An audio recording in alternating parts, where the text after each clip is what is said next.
మహాగణాధిపతయే నమః. యవ్వాని పాదాల మువ్వలైరవలించు బ్రహ్మాండ భాండాల ప్రతతినయతి.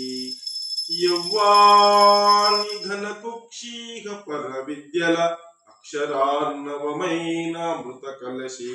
యవ్వాని దంతంబు కృతి సర్వ పర్వమై. యవ్వాని దంతంబు కృతి సర్వ పర్వమై. భారత భారతీ భాగ్యమయ్యే. యవ్వాని శుభముఖంబు ఏకార్ణ మంత్రమై. యవ్వాని శుభముఖంబు ఏకార్ణ మంత్రమై. ఓంకార రూపమై ఉరివి నిండే. అతడు కవులకు కవి అయిన అమృతమూర్తి. అతడు కవులకు కవి అయిన అమృతమూర్తి.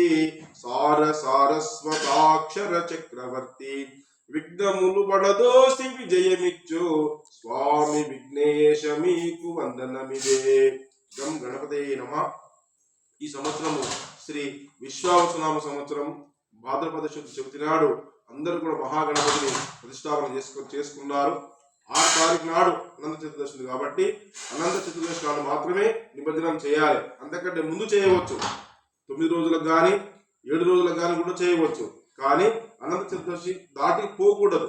అది 6 తారీఖు కాబట్టి అందరూ కూడా అనంత చతుర్దశి నాడు మాత్రమే నిమజ్జనం చేయాలని సద్భక్త మహాశివులను కోరుతా ఉన్నాం. జై శ్రీరామ్, జై జై శ్రీరామ్.